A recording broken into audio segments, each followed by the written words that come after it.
It's the Holy Smoke and Pipe Padre with your host, Padre Francesco. That's right. Well, hi there, guys. It's me again with my second YouTube video on my new channel, the Holy Smoke and Pipe Padre. Thanks for watching. You know, something just happened here just a second ago, and I think most of us pipe smokers are certainly familiar with burnout. And I'm not referring to you're burned out in your job, or you're burned out of your marriage, or you're burned out of your hobby, or whatever.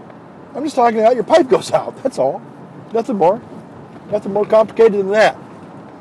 And it reminds me that, you know, pipe smoking is, believe it or not, it is kind of a gentle art. Now, let me say this. I know that because I wear a collar, you know, and people say, oh, how can a man of the cloth, you know, try to promote smoking? This is bad. Well, first of all, let me explain something.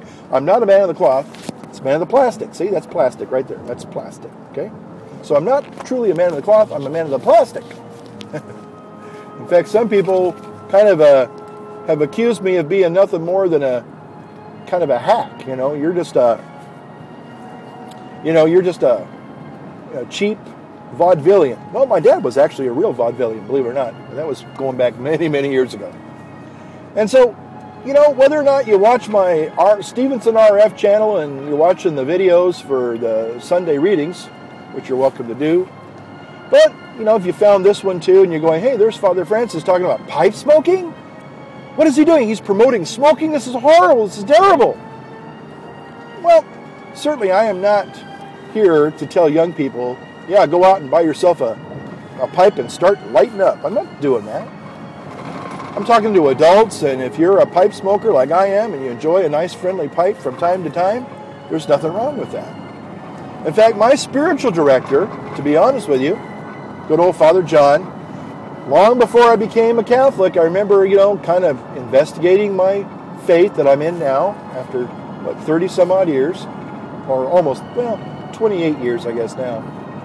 Anyway, and I'll never forget, I kind of had to ask him some things because I'm thinking, you know, if I'm going to be a Catholic, I want to make sure I do it right. I think most people have that sincerity. You know, they don't want to be a hypocrite. I think most people don't want to be a hypocrite. I certainly don't.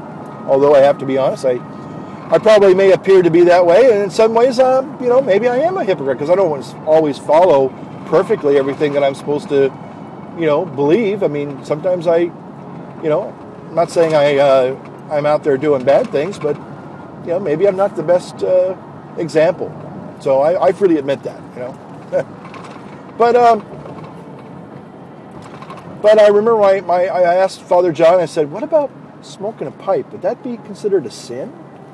I'll never forget. He was looking for a book on prayer for me, and he was standing on a chair, and he was going through his library, and he says, well, all I know is it's better to smoke now than to smoke later. Ooh, did you get that? Better to smoke now than to smoke later. I kind of got that. I got that, you know. It's like, okay. So in other words, you know, it's not, you know, there's nothing in the Bible really that says smoking a pipe is a sin, okay? So again, I'm not here to preach at anybody or try to convert anybody to my way of interpreting Holy Writ or anything like that. I'm just telling you that I like to smoke a pipe, and I certainly don't think that it's you know, a really big, super evil thing. I think there are a lot of worse things in the world than smoking a pipe. I mean, how many pipe smokers do you know that go in and rob banks?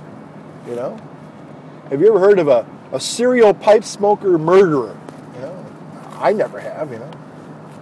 If anything, I think when I'm kind of feeling edgy or I'm feeling kind of sad or even if I'm feeling kind of glad, you know, if I reach for my old briar and I sit and think about, you know, how good God has been to me and how life is pretty good, I'm a happy, contented guy, you know.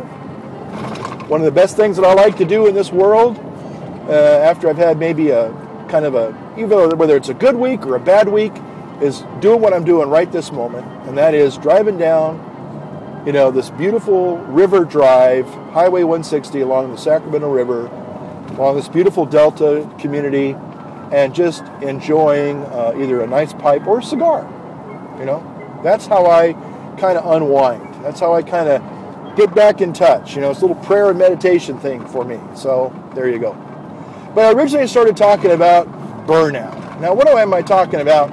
Well, when I say burnout, I'm talking about what happens is as your pipe begins to burn through the layers that you have tamped into the bowl there.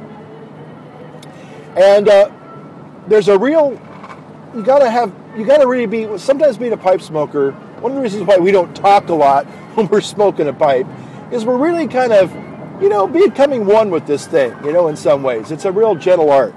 So you sit there and you kind of burn through the first layer, and you can kind of feel that you're hitting that little pocket in between that first and second and third layers, and you got to pay attention to that, because if you don't, it's going to go out on you. You're going to have burnout, and so you have to really be kind of finessing, kind of almost kind of just sweetly kind of give me a little give and take that you have in between those little layers of the pipe. So sometimes you do experience burnout. So if you're, sometimes if you're a new pipe smoker and you're kind of wondering, well, how come it always goes out? I remember when I was a new pipe smoker, and one of my complaints was, well, it's always going out. I'm always having to relight it. Well, that's because probably you haven't quite mastered that art of smoking through those little layers that we have. Because if you layer your pipe correctly, now if you're a new pipe smoker and you're sitting there and you're just, smashing in a whole bunch of tobacco, well, chances are you're going to experience more frustration than the pleasures of pipe smoking. But again, if you know the basics, the rudiments of pipe smoking, that you basically start off with a loose layer, follow that down by a second layer, which is a little bit more compact, and finally that third layer, which is more compact, and then you're able to light off the pipe and get it going, and then you have your second light and all that kind of stuff. Now that's the way I do it. Now let me be honest, I've never even talked about this kind of stuff before. It's kind of a little bit of a fun and liberating thing to be able to share, my personal experiences as a pipe smoker over the years. So that's my answer to pipe burnout, and this has been HolySmokeNPipePadre saying thanks for watching, and we'll see you next time.